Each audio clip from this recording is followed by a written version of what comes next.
எல்லாருக்கும் வணக்கம். TN police 2025 written exam முடிஞ்சிருச்சு இல்லையா? இப்போ உங்க மனசுல ஒரே கேள்வி தான் ஓடிட்டு இருக்கும். அடுத்து என்ன? நம்ம மார்க்க வச்சு அடுத்த ஸ்டேஜுக்கு எப்படி ரெடி ஆகுறதுன்னு ஒரே குழப்பமா இருக்கும். கவலையே படாதீங்க.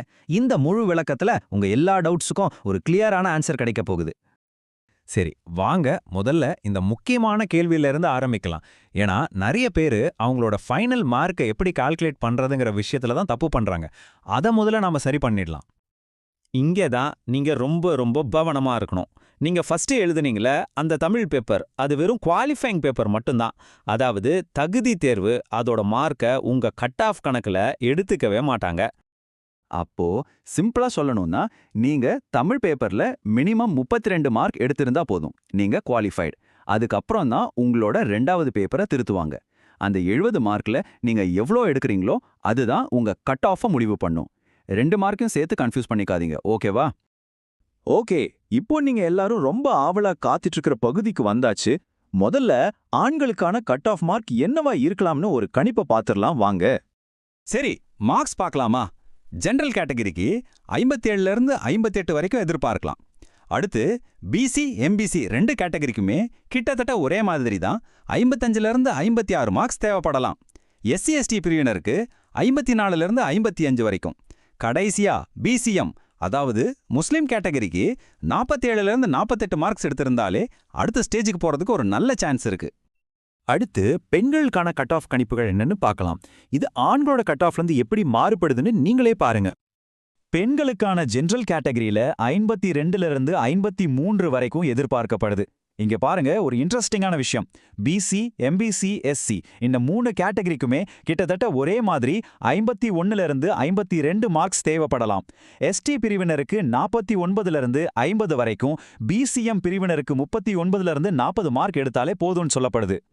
சரி, இப்போ ஒரு சின்ன ஆனா ரொம்ப முக்கியமான விஷயத்தை பத்தி பேச போறோம். இது முக்கியமா ஸ்போர்ட்ஸ் கோட்டால அப்ளை பண்ணவங்களுக்கு ரொம்ப யூஸ்ஃபுல்லா இருக்கும். ஆனா நிறைய பேர் இதை கவனிக்கிறதே இல்ல. பொதுவா ஸ்போர்ட்ஸ் கோட்டானாலே 10% ரிசர்வேஷன் ஒரு எண்ணம் எல்லாருக்கிட்டையும் இருக்கு. ஆனா இந்த தேர்வுல ஒரு சின்ன ட்விஸ்ட் இருக்கு. அது என்னன்னு பார்க்கலாமா? ஸ்போர்ட்ஸ் கோட்டால நீங்க ஞாபகம் வச்சுக்க வேண்டிய முக்கியமான நம்பர் வெறும் 7%. ஆமா, இந்த கிரேட் 2 கான்ஸ்டபிள் போஸ்ட்டுக்கு மட்டும் ஸ்போர்ட்ஸ் கோட்டா 7% தான். மற்ற போஸ்ட்டுகளுக்கு 10% இருக்கலாம். ஆனா இந்த ஸ்பெசிஃபிக்கான பதவிக்கு 7% மட்டும்தான். ஸோ இதை மனசுல வச்சு உங்க சான்ஸை கால்குலேட் பண்ணுங்க. சரி, கட் ஆஃப் எல்லாம் பார்த்தாச்சு. இப்போ இந்த காம்படிஷன் நிஜத்துல எவ்வளவு பெருசுங்கிற முழு படத்தையும் பார்க்கலாம் வாங்க.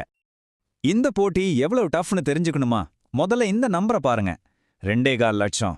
ஆமாங்க, கிட்டத்தட்ட 2.25 லட்சம் பேர் இந்த எக்ஸாமை எழுதியிருக்காங்க. ஒரு நிமிஷம் யோசிச்சு பாருங்க. இவ்ளோ பெரிய கிரவுட்ல இருந்து தான் அடுத்த ஸ்டேஜுக்கு ஆட்களை செலக்ட் பண்ண கூறாங்க. இப்ப பாருங்க, அந்த 2.25 லட்சம் பேர்ல இருந்து அடுத்த கட்டமான பிசிக்கல் டெஸ்ட்டுக்கு கூப்பிட போறது வெறும் 18,000 பேர் மட்டும்தான். அது எப்படின்னு கேக்குறீங்களா? 1:5 ரேஷியோல தான் கூப்பிடுவாங்க. அதாவது ஒரு வேகன்சிக்கு 5 பேர். இதுதான் முதல் பெரிய ஃபில்டர். கடைசியா இந்த எல்லா ஸ்டேஜையும் தாண்டி வேலைக்கு போக போறவங்க எத்தனை பேர் தெரியுமா? வெறும் 3644 பேர் தான். பாருங்க, 2.25 லட்சத்துல ஆரம்பிச்சு 18,000 குறைஞ்சு கடைசியில இந்த நம்பர்ல வந்து நிக்குது. போட்டியோட தீவிரம் இப்போ உங்களுக்கு நல்லாவே புரிஞ்சிருக்கும்.